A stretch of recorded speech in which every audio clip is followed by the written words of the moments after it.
July 1944. Camp Concordia, Kansas. The sun blazed over the barbed wire as a group of German women prisoners stepped out of a dusty truck. They braced themselves for hunger, punishment, and fear. But what they found was something no one could have imagined: a humming freezer, the smell of vanilla, and a mountain of ice cream, something even German generals had never seen during the war. Why would America give such luxury to its enemies? And how did a simple taste of ice cream change everything these women believed? Stay with us as we uncover this unbelievable story of war, kindness, and shock. Don't forget to subscribe, like, and support the channel, so you never miss more stories like this one. The summer of 1944 pressed down like an iron lid over the Kansas plains. The war raged an ocean away, but here, in the rolling fields near Concordia, a new arrival was about to unfold. On the morning of July the 15th, a convoy of olive-drab trucks rattled down a dirt road, trailing dust that clung to uniforms and stung the eyes of the German women crowded in the back. Some were barely out of girlhood, others carried the hard lines of fatigue etched into their faces. The diesel fumes mingled with the smell of sweat and canvas, and silence weighed heavier than chains. These were the women soldiers, nurses, and auxiliaries captured in the collapsing fronts of Europe. They had been told to expect American brutality, to fear humiliation, and to brace for starvation. Instead, when the trucks slowed to a halt at Camp Concordia, what they saw was both ordinary and extraordinary. Before them stretched a camp that looked more like a sleepy college campus than a prison. Neat rows of barracks, a small chapel, a medical ward, and even a recreation hall. The fencing was tall and the watchtowers imposing, yet the guards leaned casually on their rifles, chatting under the glare of the noon sun. It was not what we had imagined, one prisoner, Clara Noman, later recalled in her diary. There were no dogs, no shouts, no strikes across the face, only heat and a strange smell of fresh laundry. The paradox deepened when they were led to their quarters. Inside, bunks were laid with clean sheets, and a faint scent of disinfectant lingered in the air. Sterile, but reassuring. To the women, hardened by bomb shelters and ration queues, the simple sight of running water was a marvel. I turned the tap and gasped. Cold water, rushing and endless, one remembered. At home, my mother stood hours in line with her ration card. Here, it poured freely into my hands. Statistics underscored the scales. Of the surprise. In 1944, the U.S. Army oversaw more than 425,000 Axis prisoners of war on American soil. Camps were distributed across 46 states, with Kansas hosting several, including Concordia, one of the largest. Each camp was supplied with food according to the Geneva Convention, but in practice, American abundance went far beyond the minimum requirements. While German civilians scraped by on daily rations of 1,100 calories, the average POW in the United States consumed closer to 3,000. The shock was not only in what they ate, but in how they were treated. Guards spoke to them with clipped but civil authority. No one barked orders in the style of the Gestapo. No one struck them for failing to march sharply. Instead, they were told their duties, shown where to store belongings, and even given time to rest. It was unnerving in its normality. Yet beneath the surface ran unease. The women whispered to one another, unsure whether this civility was camouflage for something darker. "It is a mask," one muttered, pulling her blanket tight.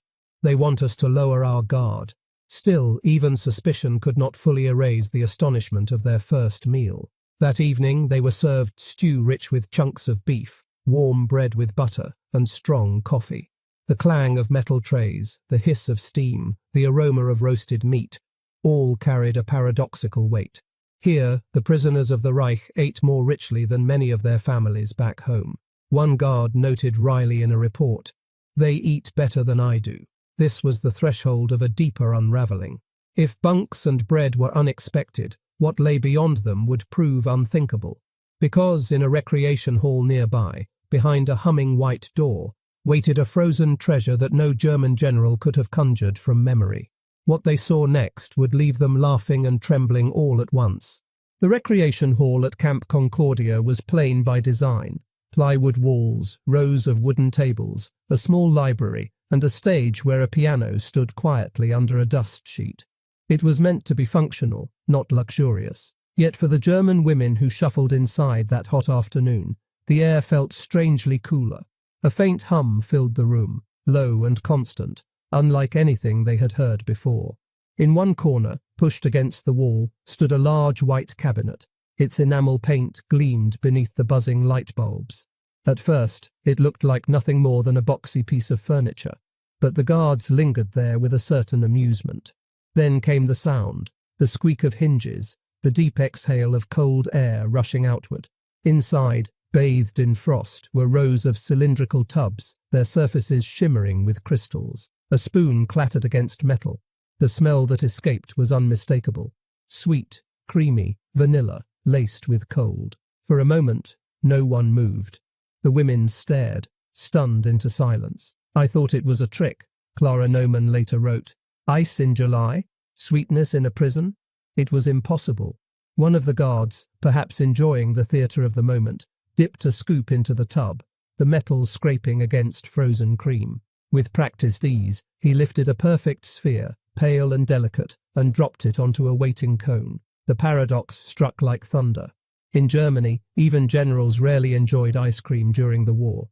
By 1943, sugar and dairy were rationed so severely that most civilians considered butter a luxury, let alone frozen desserts. Yet here, thousands of miles from Berlin, prisoners of war, defeated women in enemy hands, were handed a treat more abundant than anything their homeland could produce. The sensory shock overwhelmed them. The first bite was painfully cold, pressing against teeth and tongue. Then came the flood of flavour, smooth, rich, impossibly sweet. "It tasted of another world," one woman murmured, her lips trembling around the cone. Laughter bubbled up unexpectedly. A few clapped their hands together like children, wiping sticky drips from their fingers. Others wept silently, the absurdity of it all too much to bear. Statistical reality explained the marvel. By 1944, the United States was producing over 200 million gallons of ice cream annually. Even under wartime rationing, Americans consumed ice cream at an average rate of nearly 20 quarts per person each year. In contrast, Germany's dairy output had plummeted by more than 40% due to the diversion of resources to the war effort. Milk was powdered, sugar scarce, and refrigeration unreliable in bombed cities. The freezer at Concordia was not a miracle. It was simply the result of America's unmatched industrial base. The guards exchanged glances as they watched the prisoners taste, hesitate, and then indulge. "Not even our generals have this," one woman exclaimed, disbelief edging her voice. The words spread quickly, repeated in hushed German, turning astonishment into legend. For the Americans, the moment was mundane, a freezer stocked, a treat served. For the Germans, it was shattering. The Reich had promised them superiority, had painted America as decadent, weak, and collapsing under its own indulgence. Yet here, in captivity, they discovered abundance so casual it seemed infinite. The paradox was too sharp to ignore. "If they can give this to prisoners," one diary entry asked, "what do they give their own?" The question lingered, uncomfortable and dangerous, gnawing at the certainty the Reich had drilled into them. The recreation hall grew noisy, filled with chatter and laughter. Cones dripped, spoons clinked, and the freezer hummed steadily, its frost shimmering in the July heat. Outside, cicadas rasped in the tall grass, but inside, the women were caught between suspicion and wonder. Was this generosity real, or was it theatre meant to soften them? It was a question that would not die quickly, because abundance, as shocking as it was, always risked being mistaken for manipulation. And soon, rumours began to spread like wildfire through the barracks. By the second week, whispers moved faster through the barracks than the cicadas outside the wire. The freezer was no longer just a machine in the recreation hall.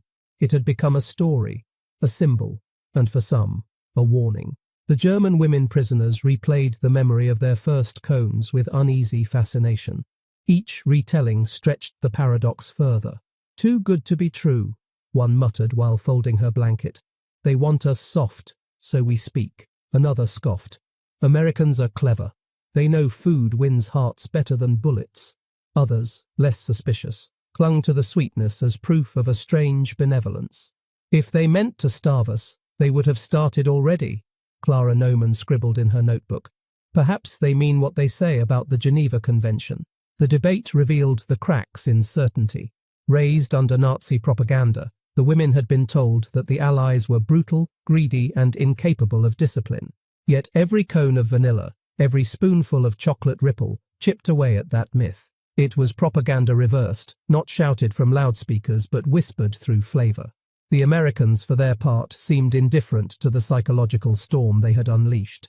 To them, the ice cream was routine. Even in wartime, ice cream parlors dotted nearly every American town, and the army itself treated it as a morale booster.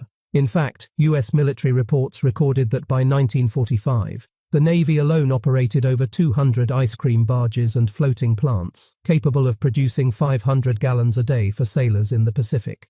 Against such abundance, handing out cones to a few hundred prisoners seemed hardly remarkable. But to the prisoners, the scale was incomprehensible. Rumors grew wild. Some said the freezer was filled every morning by trucks that came straight from Chicago. Others swore the cones were laced with something to dull their senses. One insisted she overheard a guard say the treats cost more than soldiers' pay, proof that this was no kindness, but manipulation. The sensory memory deepened their confusion.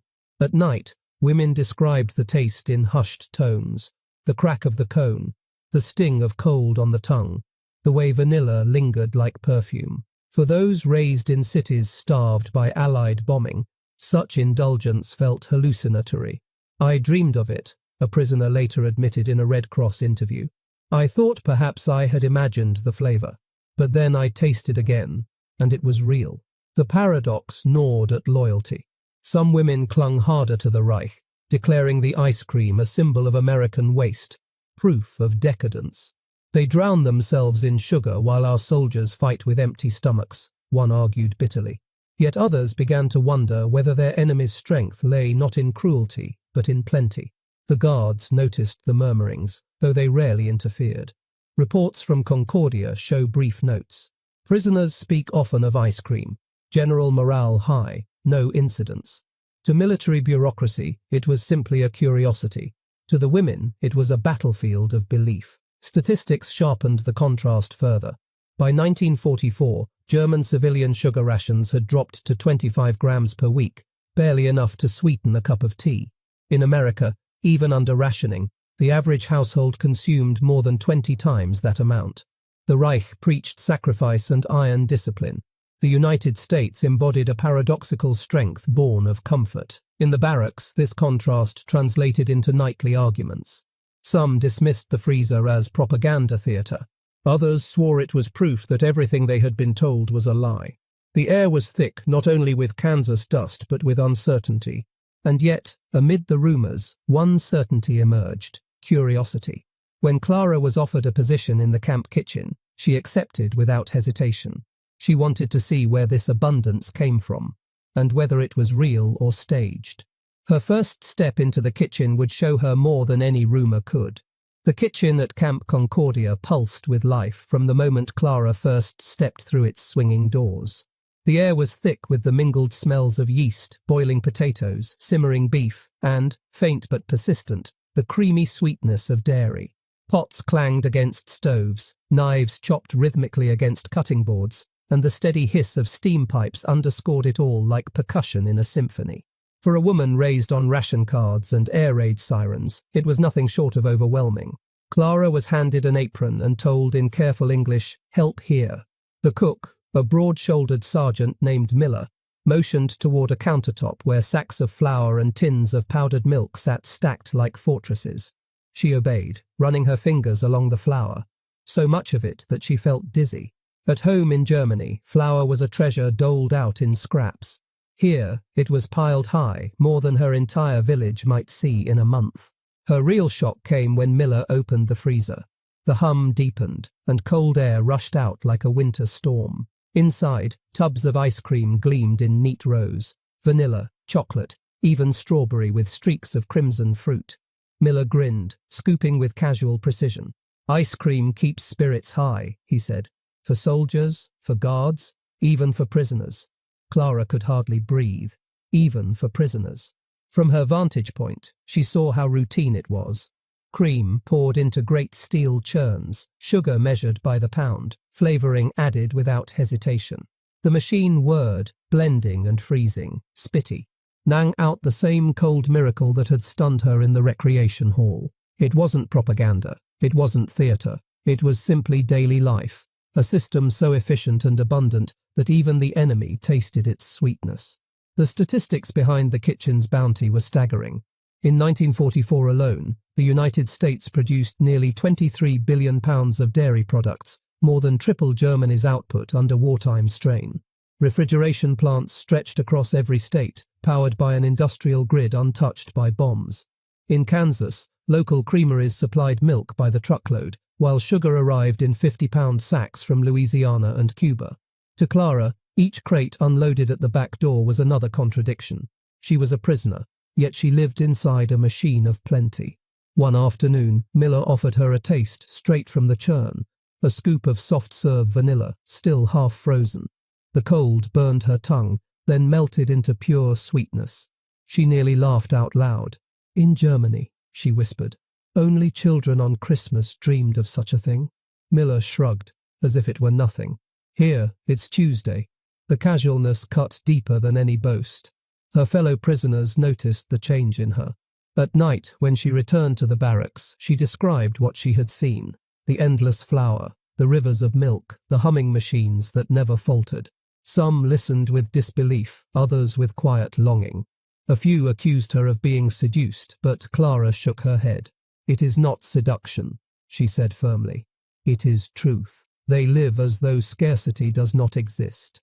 The paradox continued to gnaw. Why would America share its abundance with enemies? Why waste sweetness on those who had fought to destroy them? Yet Clara began to sense the deeper logic. "Perhaps," she wrote in her diary, "this is their strength, not the weapons, but the plenty." As the weeks passed, Clara's hands grew accustomed to the rhythm of the kitchen, kneading dough, stirring soups, scooping ice cream into metal trays. The clang of ladles and the hiss of ovens became her daily music. Suspicion ebbed, replaced by an unsettling admiration. She began to wonder, if the enemy lived like this, what did they truly fight for? But outside the camp kitchen, another paradox awaited. Abundance was not only behind barbed wire. Beyond the gates lay small Kansas towns where ice cream parlors glowed with neon signs, and where even prisoners might find themselves working among civilians. The day Clara first glimpsed the world beyond the wire, the Kansas sky stretched wide and blue, broken only by the dark silhouette of a guard tower. She was placed on a work detail, a chance offered to prisoners considered trustworthy. When the gates clanked open and the truck rumbled out onto the highway, the women leaned forward, peering at the landscape with hungry eyes. Rows of corn shimmered in the sunlight, and grain silos rose like monuments of plenty. For Clara, it was not just scenery, it was revelation. She had grown up in a Germany where food was carefully rationed, where potatoes were stretched to last weeks, and sugar came in tiny envelopes guarded like treasure. Here, the abundance was staggering. Fields rolled endlessly, golden with wheat. The air smelled of fresh soil and hay, carried by the warm wind. Even the sight of cattle grazing behind sturdy fences felt paradoxical. At home, livestock had dwindled under bombing and requisition, while here they dotted the land like living proof of prosperity. Statistics painted the picture more starkly than any field of corn. In 1944, American farmers harvested more than 1.2 billion bushels of wheat, while Germany's output had fallen by nearly half since 1939. The United States dedicated over 90 million acres to corn alone, more farmland than the entire territory of many European nations. Ice cream, bread, butter, meat, all flowed from this colossal machine of agriculture. Clara's assignment brought her to a small-town ice cream parlor. Its glass windows reflected the sunlight, and a neon sign flickered with a cheerful glow. Inside, the air was cool, heavy with the sugary scent of syrups and cones. Children sat at the counter, their laughter ringing out as they licked dripping scoops. Farmers in dusty overalls leaned against stools, sipping milkshakes from tall glasses. The hum of conversation mixed with the gentle whir of a ceiling fan, creating a rhythm of ordinary life. To the German women, it felt surreal. Here they were, enemies in a war not yet finished, serving cones to American families. Clara's hands trembled as she passed a vanilla sundae across the counter to a little girl with braids. The child smiled without fear, without hesitation. "Danke," she whispered shyly, her father chuckling at the borrowed word. The barrier between prisoner and civilian blurred in that instant, dissolved by something as simple as sugar and cream. Witness voices captured the strangeness. One woman later told an interviewer, "In Germany, people hid from us. They saw our uniforms and crossed the street. Here, the enemy smiled and gave us coins for ice cream." The paradox was undeniable. The defeated were not spat upon, but folded, almost gently, into the rhythm of American life. Still, doubts lingered. Some prisoners whispered that the friendliness was an act, a test of loyalty. Others argued it was a deliberate strategy to break them down. Clara, however, felt something different stirring. "If this is propaganda," she noted in her diary, "then it is the kind that feeds a hungry stomach and eases a fearful heart. Such propaganda is more powerful than bombs." The sensory layers deepened her impression. The sharp chill of the freezer door, the sticky sweetness of melted ice cream dripping onto her wrist, the metallic rattle of coins in a tip jar.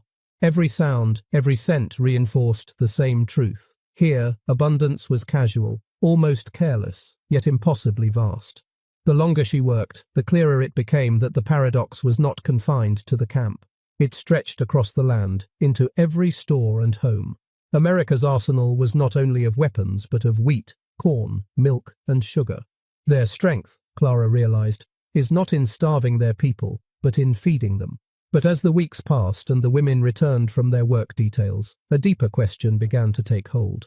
Could living inside such plenty change not only their stomachs but their minds? The answer lay not in the fields, nor in the parlor, but in the choices the prisoners would soon be forced to make. Choice, Clara realized, had become the most unexpected luxury of all. In Germany, choices had narrowed with every year of war. Ration cards dictated meals, propaganda dictated thought, and orders dictated movement. Here, inside the wire, she was suddenly confronted with decisions that felt both simple and staggering. Would she stay in the kitchen detail or try the parlor again? Would she trade her work tokens for soap or for chocolate? Would she smile back at the farmer's daughter who waved at her, or keep her eyes fixed on the ground? The paradox deepened. Captivity was supposed to strip away freedom, yet here it offered more agency than life under the Reich. Guards gave her leeway in the kitchen, townspeople greeted her politely on work release, and in the evenings, when the prisoners gathered in the recreation hall, the freezer hummed on. Its constant cold, a reminder of abundance that did not falter. The statistics framed it starkly. The United States employed over 90,000 German prisoners in agricultural labor by 1945, helping to fill a wartime shortage of farm hands. Reports show that in Kansas alone, POW labor accounted for nearly 2 million man-hours of work in a single harvest season. Far from being hidden away, prisoners like Clara became part of the fabric of small-town America. And with that integration came transformation. Clara, who had once scoffed at the idea of enemy kindness, began to soften. One evening, while serving Sundays at the parlor, a young American soldier on leave leaned across the counter and asked in halting German, "Is good?" She laughed despite herself, answering in English, "Better than good." The soldier grinned, tipping his hat before leaving. It was a fleeting exchange, but it cracked the wall inside her chest. Not all embraced the paradox so easily. Some women clung to suspicion, whispering that kindness was a trap. "They wish to make us forget our duty," one prisoner argued bitterly. Others, though, found themselves caught between memory and reality. Diaries from Concordia reveal a recurring theme. "I no longer know which world is truth, the one I was taught, or the one I now see." The sensory details only deepened the contrast. At night, Clara lay on her bunk listening to the cicadas outside and the faint buzz of the freezer through the recreation hall walls. She remembered Germany's blackouts, the silence broken only by distant bombs. Here, the night smelled of hay and earth, not of smoke. She pressed her hands together and thought, how can both worlds exist at once? The paradox reached its sharpest point in moments of celebration. On Clara's birthday, the kitchen staff surprised her with a bowl of strawberry ice cream topped with sliced peaches from a nearby farm. She wept before tasting it. In Germany, she wrote, birthdays meant hunger. Here, even as a prisoner, I am given sweetness. The contradiction was almost unbearable. These choices, whether to accept, to trust, to believe, slowly reshaped her. Some prisoners even began speaking of the future, imagining lives after the war that no longer aligned with their past. I could marry an American, one laughed nervously, drawing scowls from others. Yet in time, such jokes became serious conversations. The paradox, once absurd, now demanded resolution. Could enemies truly become neighbors? Could loyalty to the Reich survive the taste of ice cream shared with children in Kansas? Clara did not yet know, but the question lingered, growing heavier each day. And soon it would no longer be hypothetical, because choices, once imagined, would soon have to be made. Choices that would determine whether she remained a prisoner in spirit or became something far more unexpected, a student of her enemy's abundance. By the winter of 1944, the rhythm of captivity had settled into something almost ordinary. Clara's hands no longer trembled when she scooped cones in the town parlour. Her English grew steadier as she traded polite greetings with customers. Her diary filled with notes that sounded less like a prisoner's lament and more like the reflections of a traveller. Yet beneath the surface, a deeper transformation was taking place, one born not of duty, but of choice. The paradox weighed heavily. She had entered captivity expecting chains, humiliation, and hunger. Instead, she found work, warmth, and ice cream sundaes topped with cherries. Her identity, once hardened by propaganda, began to fracture in unexpected ways. I no longer feel like a prisoner, she admitted in one entry. I feel like a guest in a country that was supposed to be my enemy. Statistics mirrored the broader shift. Records from the War Department show that more than 5,000 German prisoners applied to remain in the United States after the war, citing work, friendships, or marriage. For women like Clara, the numbers were smaller but no less significant. A handful married American soldiers or civilians, creating families that bridged the divide between enemy nations. Their choices revealed a powerful truth. Abundance did not merely fill stomachs, it remade allegiances. One evening, Clara sat across from a young American farmer in a diner, a man whose family had employed her on harvest detail. He slid a bowl of peach ice cream toward her and said softly, "War will end. Then what will you do?" The question rattled her more than any interrogation. She imagined returning to the rubble of Frankfurt, to ration cards and bomb craters. She imagined staying here, where food was plentiful and laughter came easily. Both paths terrified her. The sensory world sharpened her dilemma. Outside the diner, snow fell thick and fast, silent, muffling the Kansas night. Inside, the warmth of the stove wrapped her shoulders, and the ice cream, paradoxically cold, sweetened her tongue. Every detail tugged her in two directions: loyalty to a homeland scarred by war, or trust in the enemy who fed her. Not all prisoners followed the same path. Some clung fiercely to their German identity, rejecting American kindness as poison. One woman, overheard in the barracks, spat bitterly. Better to starve as a German than eat as their pet. Yet others, quietly and steadily, leaned into the paradox, allowing curiosity to outweigh suspicion. Clara belonged to the latter group. Her transformation reached a breaking point one night when she confessed to a fellow prisoner, "If I had children, I would want them to live like this, not in fear, but in plenty." The words hung heavy in the dim light of the barracks. No one answered, but the silence itself was telling. Psychologists would later describe this shift as cognitive dissonance, the collapse of belief when reality contradicts ideology. But to Clara, it was simpler. It was the taste of vanilla in her mouth, the sight of fields unscarred by war, the sound of children laughing in the parlour. It was life lived without ration cards or propaganda. As 1945 drew closer, the end of the war became inevitable. The women whispered about what would come next: repatriation to Germany, uncertain futures, possible interrogations. But Clara felt the weight of a decision pressing harder each day. To go back, she wrote, is to return to hunger. To stay, perhaps, is to betray. Which is the greater sin? Her question foreshadowed the reckoning to come, not only for her, but for thousands of prisoners whose loyalties were tested not by whips or chains, but by cones of ice cream and the paradox of freedom in captivity. What lay ahead was not merely personal, it was historical, because the choices of these women would ripple outward, shaping how enemies became neighbors and how abundance became America's quiet weapon in victory. Spring arrived in Kansas with a rush of green fields and the smell of fresh-turned earth. For Clara, each season brought sharper contrasts between her old world and her new. She remembered the burned-out ruins of Frankfurt, where food lines stretched for blocks.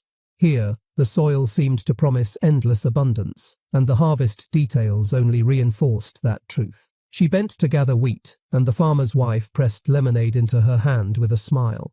"You've done well," the woman said, as if Clara were not her enemy, but her neighbor. The paradox tightened its grip. A prisoner was not supposed to be thanked. A German was not supposed to be trusted. Yet kindness met her at every turn. The more she received it, the harder it became to carry the Reich's weight inside her chest. Numbers only magnified the experience. By 1945, American camps had distributed over £20 million of surplus food to German prisoners, meals often exceeding what civilians in Europe could hope for. Dietitians documented how POWs gained weight, recovered health, and even reduced mortality rates compared to their own families back home. In official reports, the term well-nourished appeared so often it became routine. For Clara, the abundance was no statistic. It was the shock of butter melting on bread. It was the sweetness of ice cream on a hot day. It was the richness of coffee poured freely in the mornings.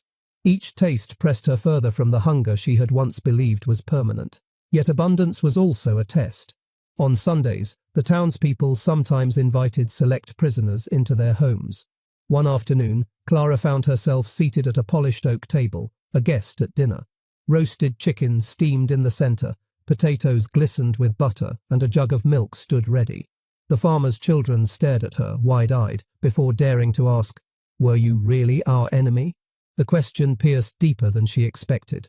Her throat tightened. She had been told to answer proudly, "Yes, I am German, and Germany is strong."